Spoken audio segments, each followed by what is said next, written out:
ഏവർക്കും study Nifty മലയാളത്തിന്റെ daily market ന്യൂസിലേക്ക് സ്വാഗതം. ഇന്ന് ഫെബ്രുവരി 15 വ്യാഴാഴ്ചയാണ്. ഇന്നലെ നമ്മൾ മാർക്കറ്റിൽ ഒരു റിക്കവറി കണ്ടു. അതിന്റെ പ്രതീക്ഷയിൽ തന്നെയാണ് നമ്മൾ ഇൻവെസ്റ്റേഴ്സ്. കൂടാതെ ഡൗ ജോൺസ് ഇന്നലെ 110 പോയിന്റ്സ് ഉയർന്നാണ് ക്ലോസ് ചെയ്യുന്നത്. S&P 500 5000 എന്ന മാർക്ക് തിരിച്ചു പിടിച്ചിരിക്കുന്നു. US 10-year ട്രഷറി ബോണ്ട് ഈൽഡുകളിലും ക്രൂഡ് ഓയിലും ചെറിയൊരു ഇടിവ് ഇന്നലെ കണ്ടു.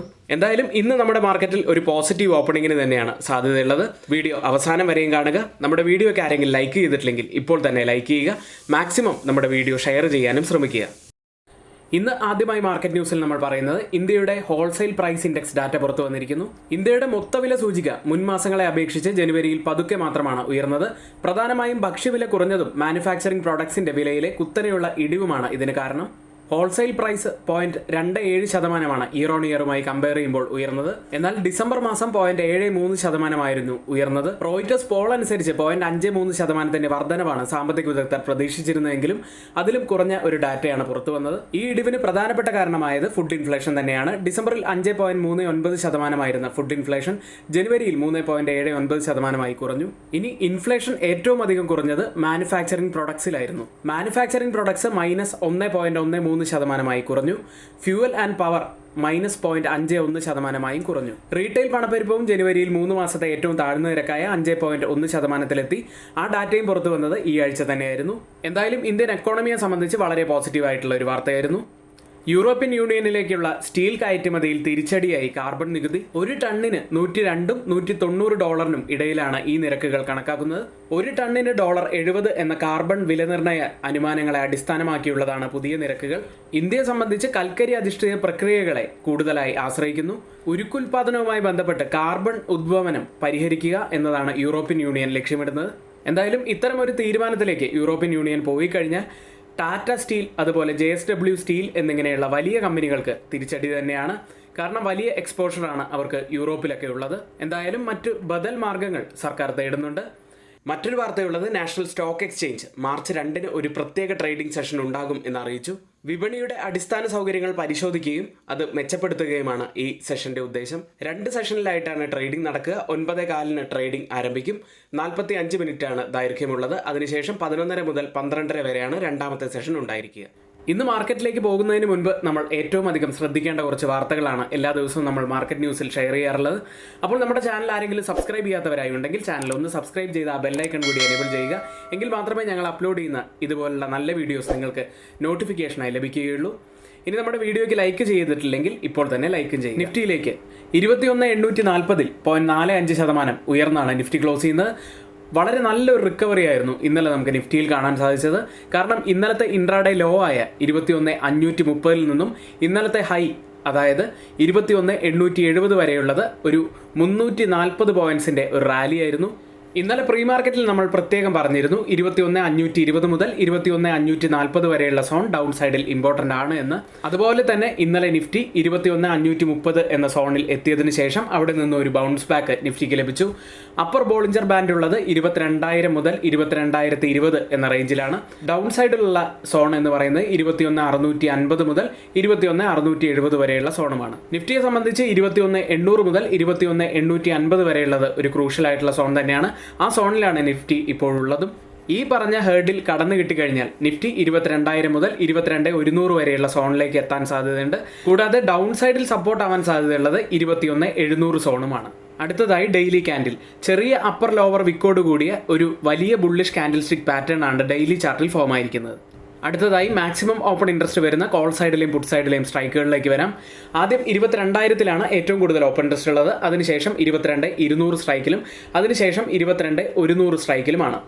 പുട്ട് സൈഡിലേക്ക് വന്നാൽ 21,000-ലാണ് ഏറ്റവും കൂടുതൽ ഓപ്പൺ ഇൻട്രസ്റ്റ് ഉള്ളത്. അതിനുശേഷം 21,600 സ്ട്രൈക്കിലും അതിനുശേഷം 21,500 സ്ട്രൈക്കിലുമാണ്. വീക്ക്ലി ഓപ്പൺ ഇൻട്രസ്റ്റ് പ്രകാരം ഒരു സപ്പോർട്ടിന് സാധ്യതയുള്ളത് 21,600-ഉം റെസിസ്റ്റൻസ് ആവാൻ സാധ്യതയുള്ളത് 22,000-ഉമാണ്. അടുത്തതായി ചേഞ്ച് ഇൻ ഓപ്പൺ ഇൻട്രസ്റ്റിൽ കോൾ സൈഡിലും പുട്ട് സൈഡിലും വന്ന വ്യത്യാസങ്ങൾ പരിശോധിക്കാം. ആദ്യമായി ATM സ്ട്രൈക്കായ 21,850-ൽ 586% വർധനവാണ് പുട്ട് സൈഡിൽ വന്നിരിക്കുന്നത്. അതായത് ഒരു ലോങ് ബിൽഡപ്പാണ് ആ സ്ട്രൈക്കിലുള്ളത്. ഇനി കോൾ സൈഡിലേക്ക് വന്നാൽ 71% വർധനവാണ് ഉള്ളത്. ഒരു ഷോർട്ട് ബിൽഡപ്പാണ് ആ സ്ട്രൈക്കിലുള്ളത്. ഇനി 21,800 സ്ട്രൈക്കിൽ 153% വർധനവ് കാണാം. ഒരു ലോങ് ബിൽഡപ്പാണ് പുട്ട് സൈഡിലുള്ളത്. കോൾ സൈഡിലേക്ക് വന്നാൽ 7% ഇടിവാണ്. ഒരു ഷോർട്ട് കവറിംഗ് ആണ് ആ സ്ട്രൈക്കിലുള്ളത്.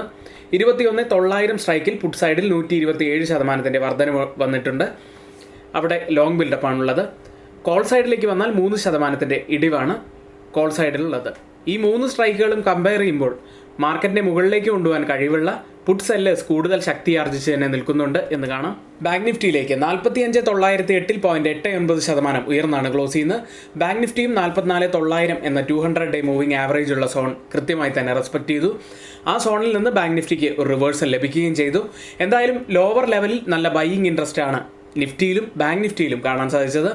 46,500 അപ്സൈഡിൽ ഒരു ക്രൂഷ്യൽ ആയിട്ടുള്ള സോൺ ആവാൻ സാധ്യതയുണ്ട്. ഡൗൺ സൈഡിലേക്ക് വന്നാൽ 45,500 ഇമ്പോർട്ടൻ്റ് ആയിട്ടുള്ള ഒരു ലെവലാവാനും സാധ്യതയുണ്ട്. മാക്സിമം ഓപ്പൺ ഇൻട്രസ്റ്റ് രേഖപ്പെടുത്തിയ കോൾ സൈഡിലെയും പുട്ട് സൈഡിലെയും സ്ട്രൈക്കുകളിലേക്ക് വരാം. ആദ്യം 46,000 കൂടുതൽ ഓപ്പൺ ഇൻട്രസ്റ്റ് ഉള്ളത്. അതിനുശേഷം 46,500 സ്ട്രൈക്കിലും അതിനുശേഷം 47,500 സ്ട്രൈക്കിലുമാണ് കൂടുതൽ ഓപ്പൺ ഇൻട്രസ്റ്റ് ഉള്ളത്. പുട്ട് സൈഡിലേക്ക് വന്നാൽ 45,000 കൂടുതൽ ഓപ്പൺ ഇൻട്രസ്റ്റ് റൈറ്റ് ചെയ്ത ആദ്യത്തെ സ്ട്രൈക്ക്. അതിനുശേഷം 44,000 അതിനുശേഷം 45,500 സ്ട്രൈക്കിലുമാണ്. വീക്ക്ലി ഓപ്പൺ ഇൻട്രസ്റ്റ് ഡാറ്റ പ്രകാരം റെസിസ്റ്റൻസിന് സാധ്യതയുള്ളത് 46,000 മുതൽ 46,500 വരെയുള്ള സോണാണ്. ഡൗൺ സൈഡിൽ സപ്പോർട്ടിന് സാധ്യതയുള്ളത് 45,000 മുതൽ 45,500 വരെയുള്ള സോണുമാണ്. ഇന്ത്യ വിക്സ് അങ്ങനെ തുടർച്ചയായ രണ്ടാമത്തെ ദിവസവും ഇടിവിലേക്ക് പോയി. 15.44 എന്ന നിലയിൽ 2.36% ഇടിഞ്ഞാണ് ഇന്നലെ ക്ലോസ് ചെയ്യുന്നത്. ഇന്നത്തെ പ്രധാനപ്പെട്ട സ്റ്റോക്ക് ന്യൂസുകൾ നോക്കാം. ആദ്യം ഹിന്ദുസ്ഥാൻ യൂണിലിവർ സംസ്ഥാന പാമോലി ഉൽപ്പാദനത്തിൽ സഹകരിക്കാൻ FMCG മേജർ ആന്ധ്രാപ്രദേശ് സർക്കാരുമായി ചർച്ചകൾ നടത്തുന്നു എന്നൊരു പോസിറ്റീവായിട്ടുള്ള വാർത്ത.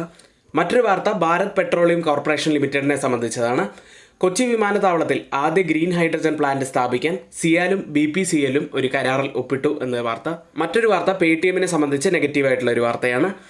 ഉപഭോക്താക്കളുടെ വിവരങ്ങൾ അറിയാൻ വേണ്ടി ED അധികാരികൾ ഒരു നോട്ടീസ് അയച്ചു എന്നൊരു വാർത്തയാണ്. ഇന്നലെയും പേടിഎമ്മിൽ 10% ഒരു ഇടിവ് നമ്മൾ കണ്ടതാണ്. Q3 റിസൾട്ടുകൾ. ആദ്യം ഗ്ലെൻമാർക്ക് ഫാർമസ്യൂട്ടിക്കൽസ് ആണ്. കമ്പനി ഒക്ടോബർ മുതൽ ഡിസംബർ വരെയുള്ള കാലയളവിൽ 449.6 കോടി രൂപയുടെ നഷ്ടമാണ് രേഖപ്പെടുത്തിയത്.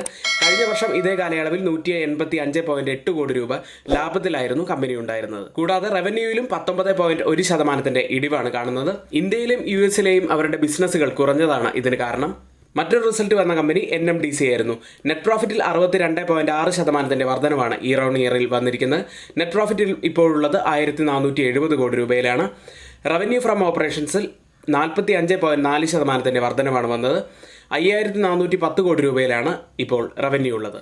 ഇന്ന് F&A സെഗ്മെന്റിൽ ബാനായ സ്റ്റോക്കുകൾ: Aditya Birla fashion and retail, Ashok Leyland, Aurobindo pharma, Balrampur Chini mills, Bandhan bank, Biocon, Delta corp, India cement, Indus towers, national aluminium, Punjab national bank, SAIL, Zee entertainment എന്നീ കമ്പനികളാണ്.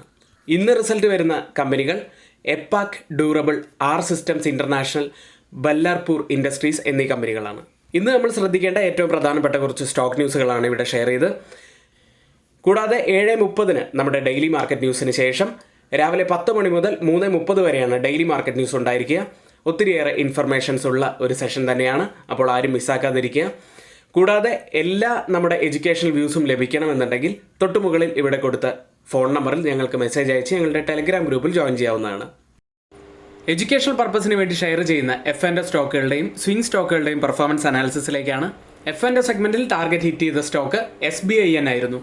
730 CE ആയിരുന്നു പറഞ്ഞത്. 740 എന്ന നിലയിലാണ് എൻട്രി എടുത്തത്. ടാർഗറ്റായി ഫിക്സ് ചെയ്തിരുന്നത് 745 ആയിരുന്നു. സ്റ്റോക്ക് 748.5 വരെയാണ് അപ്പായത്. നല്ല പ്രോഫിറ്റാണ് ഇൻട്രാഡേയിൽ നമുക്ക് ലഭിച്ചത്. മറ്റൊരു ടാർഗറ്റ് ഹിറ്റ് ചെയ്ത സ്റ്റോക്ക് നാഷണൽ അലുമിനിയം ആയിരുന്നു. 150 CE ആയിരുന്നു പറഞ്ഞത്. 151.25 എന്ന നിലയിലാണ് എൻട്രി എടുത്ത്. ഫസ്റ്റ് ടാർഗറ്റ് 157ഉം സെക്കൻഡ് ടാർഗറ്റ് 160ഉമായിരുന്നു. സ്റ്റോക്ക് അപ്പായത് 159.9 എന്ന നില വരെയായിരുന്നു.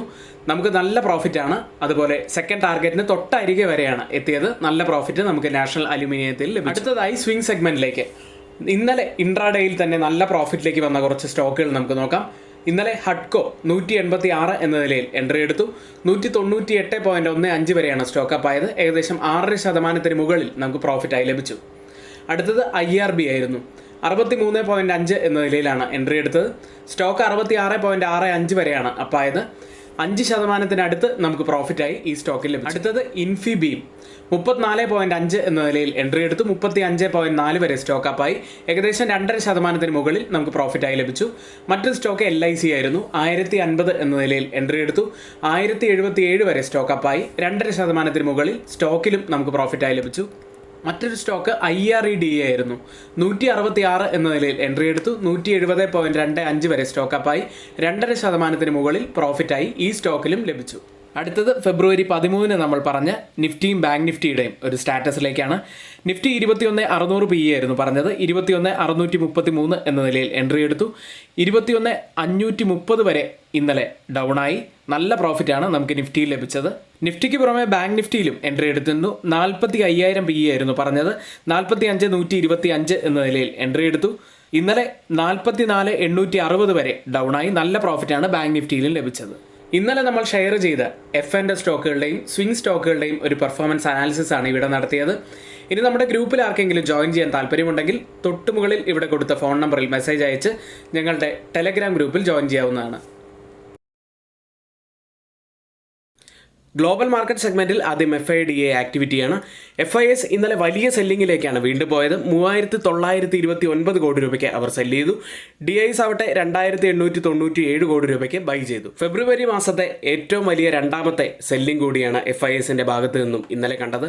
US മാർക്കറ്റിലേക്ക് ഇന്നലെ ചിക്കാഗോ ഫെഡ് പ്രസിഡന്റ് ഓസ്റ്റിൻ ഗോൾസ്ബി പറഞ്ഞത് അടുത്ത കുറച്ച് മാസങ്ങളിൽ വില വർധനവ് പ്രതീക്ഷിച്ചതിലും അല്പം ചൂടേറിയതായിരിക്കും എങ്കിലും സെൻട്രൽ ബാങ്കിന്റെ പണപ്പെരുപ്പ പാത ഇപ്പോഴും ട്രാക്കിൽ തന്നെയാണ് എന്ന് പറയുകയുണ്ടായി. ഈ ഒരു പ്രസ്താവന തന്നെയാണ് ഇന്നലെ മാർക്കറ്റിന് കൂടുതൽ ഊർജ്ജം പകർന്നത്. പലിശ നിരക്ക് ജൂണിൽ പോളിസി മീറ്റിംഗിൽ കുറയുമെന്ന് ഇൻവെസ്റ്റേഴ്സ് പ്രതീക്ഷിക്കുകയും ചെയ്യുന്നു. എന്തായാലും ഇന്നലെ ക്ലോസ് ചെയ്ത US മാർക്കറ്റുകൾ ഡൗ ജോൺസ് 0.33% നേട്ടത്തിലാണ് ക്ലോസ് ചെയ്തത്. നാസ്ഡാക്ക് 1.19% നേട്ടത്തിലും S&P 500 0.85% ഉയർന്നും ക്ലോസ് ചെയ്തു. US മാർക്കറ്റുകൾ ഇന്നലെ റാലി ചെയ്തെങ്കിലും ചൊവ്വാഴ്ച ഉണ്ടാക്കിയ ഒരു നഷ്ടം നികത്താനൊന്നും മാർക്കറ്റിന് കഴിഞ്ഞില്ല. ഇനി സ്റ്റോക്ക് സെഗ്മെന്റിലേക്ക് വന്നാൽ ഇന്നലെ $7 ബില്യൺ ബൈബാക്ക് പ്ലാൻ പ്രഖ്യാപിച്ചതിനെ തുടർന്ന് ഊബർ 15% ഉയരുകയുണ്ടായി. എസ്റ്റിമേറ്റുകളെ ബീറ്റ് ചെയ്യുന്ന റിസൾട്ടുകൾ കൊണ്ടുവന്ന് ലിഫ്റ്റ് 35% ഉയർന്നു. മെറ്റ, ടെസ്ല എന്നീ കമ്പനികൾ ഏകദേശം 2% മുകളിൽ നേട്ടവും ഉണ്ടാക്കി. US ലിസ്റ്റ് ചെയ്ത ഇന്ത്യൻ കമ്പനികളുടെ പ്രകടനം കൂടി നോക്കാം. ബാങ്കിംഗ് സൈഡിൽ HDFC ബാങ്ക് 0.80% ഉയർന്നു. ICICI ബാങ്ക് 1.55%, ആക്സിസ് ബാങ്ക് 1.56% ഉയർന്നു. ടെക് സൈഡിൽ ഇൻഫോസിസ് 1.59% ഉയർന്നത്. വിപ്രോ 2.59%, ഡോക്ടർ റെഡ്ഡി 1% നേട്ടവും ഉണ്ടാക്കി. ഇപ്പോൾ ട്രേഡിംഗ് നടക്കുന്ന US മാർക്കറ്റിന്റെ ഫ്യൂച്ചേഴ്സ് ഇടിവിലാണ്. ഡൗ ജോൺസ് 0.13% ഇടിഞ്ഞാണ് ഇപ്പോൾ ട്രേഡ് ചെയ്യുന്നത്. S&P 500 0.09% ഇടിവിലും നാസ്ഡാക്ക് 0.15% നഷ്ടത്തിലുമാണ് ഇപ്പോൾ ട്രേഡ് ചെയ്യുന്നത്. യൂറോപ്യൻ മാർക്കറ്റുകൾ കോർപ്പറേറ്റ് ഏർണിംഗ്സിൻ്റെയും ഇൻഫ്ലേഷൻ ഡാറ്റയുടെയും പിൻബലത്തിൽ ഇന്നലെ യൂറോപ്യൻ മാർക്കറ്റുകൾ പോസിറ്റീവിൽ ക്ലോസ് ചെയ്തു. UK മാർക്കറ്റ് FTSE 0.75% ഉയർന്നപ്പോൾ ഫ്രാൻസ് മാർക്കറ്റ് CAC 0.68% ഉയർന്നത്. ജർമ്മൻ മാർക്കറ്റ് ഡാക്സ് 0.38% ഉയരുകയും ചെയ്തു. സ്റ്റോക്ക് 600 0.5% ഉയർന്നത്. ടെക് സ്റ്റോക്കുകൾ 1% മുകളിൽ നേട്ടമുണ്ടാക്കി. കൂടാതെ UK നിന്നും പണപ്പെരുപ്പ കണക്കുകൾ ജനുവരിയിലെ പുറത്തു വന്നു. ഇയർ ഓൺ ഇയറിൽ 4% എന്ന നിരക്കിൽ സ്ഥിരത പുലർത്തുകയും ചെയ്തു. ഫർണിച്ചറുകൾ, ഭക്ഷണം, മദ്യം, ഇതര പാനീയങ്ങളുടെ വില കുറഞ്ഞതാണ് ഇതിന് കാരണമായത്. ഇപ്പോൾ ട്രേഡ് ചെയ്യുന്ന യൂറോപ്യൻ മാർക്കറ്റിന്റെ ഫ്യൂച്ചേഴ്സ് ഡാക്സ് 0.11% ഇടിവിലാണ് ക്ലോസ് ചെയ്ത്. CAC 0.12% ഇടിവിലും FTSE 0.01% നഷ്ടത്തിലുമാണ് ഇപ്പോൾ ട്രേഡ് ചെയ്യുന്നത്. ഏഷ്യൻ മാർക്കറ്റുകൾ ഒട്ടുമിക്ക ഏഷ്യൻ മാർക്കറ്റുകളും ഇന്നലെ നെഗറ്റീവിലായിരുന്നു ക്ലോസ് ചെയ്ത്. ഇന്ന് ഏഷ്യൻ മാർക്കറ്റുകളെ സംബന്ധിച്ച് ജപ്പാനിൽ നിന്നും സിംഗപ്പൂരിൽ നിന്നും ഗ്രോസ് ഡൊമസ്റ്റിക് പ്രോഡക്റ്റ് റീഡിംഗ്സ് നിർണായകമാണ്. ജപ്പാനിൽ 4ാം പാദത്തിലെ GDP വാർഷികാടിസ്ഥാനത്തിൽ 0.4% ഇടിഞ്ഞു. റോയിറ്റേഴ്സ് പോൾ ചെയ്ത സാമ്പത്തിക വിദഗ്ധർ പ്രതീക്ഷിച്ചത് 1.4% വളർച്ചയിൽ നിന്ന് ഒരു കുത്തനെയുള്ള ഇടിവാണ് ഇവിടെ സംഭവിച്ചത്. അതുകൊണ്ട് തന്നെ ഇന്ന് ജപ്പാൻ മാർക്കറ്റ് ഇടിവിലാണ് ഓപ്പൺ ചെയ്തത്. 0.69% ഇടിവിലാണ് ഇപ്പോൾ ട്രേഡ് ചെയ്യുന്നത്. ഗിഫ്റ്റ് നിഫ്റ്റി ഉള്ളത് 21,995 എന്ന നിലയിലാണ്. 0.37% ഉയർന്നാണ് ഇപ്പോൾ ട്രേഡ് ചെയ്യുന്നത്. നിഫ്റ്റിയിൽ ഇന്ന് ഒരു 80 മുതൽ 90 പോയിന്റ്സിൻ്റെയൊക്കെ ഗ്യാപ്പ് അപ്പ് നമുക്ക് പ്രതീക്ഷിക്കാവുന്നതാണ്. ഓയിൽ പ്രൈസുകൾ ക്രൂഡ് ഓയിൽ ഫ്യൂച്ചേഴ്സ് ബുധനാഴ്ച ഇടിഞ്ഞു. US-ൽ സ്റ്റോക്ക് പൈലുകൾ കുതിച്ചുയർന്നതിനെ തുടർന്ന് ഡിമാൻഡുകളിൽ ഇടിവ് കണ്ടതാണ് ക്രൂഡ് ഓയിൽ നഷ്ടത്തിൽ അവസാനിക്കാൻ കാരണമായത്. ഇപ്പോൾ ബ്രന്റ് ട്രേഡ് ചെയ്യുന്നത് $81.26 പെർ ബാരൽ എന്ന നിലയിലാണ്. 0.32% ഇടിവിലാണ് ഇപ്പോൾ ട്രേഡ് ചെയ്യുന്നത്. WTI ഉള്ളത് $76.30 പെർ ബാരൽ എന്ന നിലയിൽ 0.44% ഇടിവിലാണ് ഇപ്പോൾ WTIയും ട്രേഡ് ചെയ്യുന്നത്. ഇന്നത്തെ ഏറ്റവും പ്രധാനപ്പെട്ട കുറച്ച് വാർത്തകളും നമ്മുടെ വ്യൂസുമാണ് ഇവിടെ ഷെയർ ചെയ്ത്. ന്യൂസ് എല്ലാം ഓതറൈസ്ഡ് ആയിട്ടുള്ള സൈറ്റുകളിൽ നിന്ന് എടുത്തിട്ടുള്ളതാണ്. റോയിറ്റേഴ്സ്, മണി കൺട്രോൾ, മിൻറ്റ് തുടങ്ങിയ ധാരാളം സൈറ്റുകളിൽ നിന്ന് എടുത്തിട്ടുള്ള ഏറ്റവും നല്ല വാർത്തകൾ മാത്രമാണ് ഇവിടെ നമ്മൾ ഷെയർ ചെയ്ത്. എങ്കിൽ മറ്റൊരു വീഡിയോയുമായി വീണ്ടും നാളെ കാണാം. നന്ദി.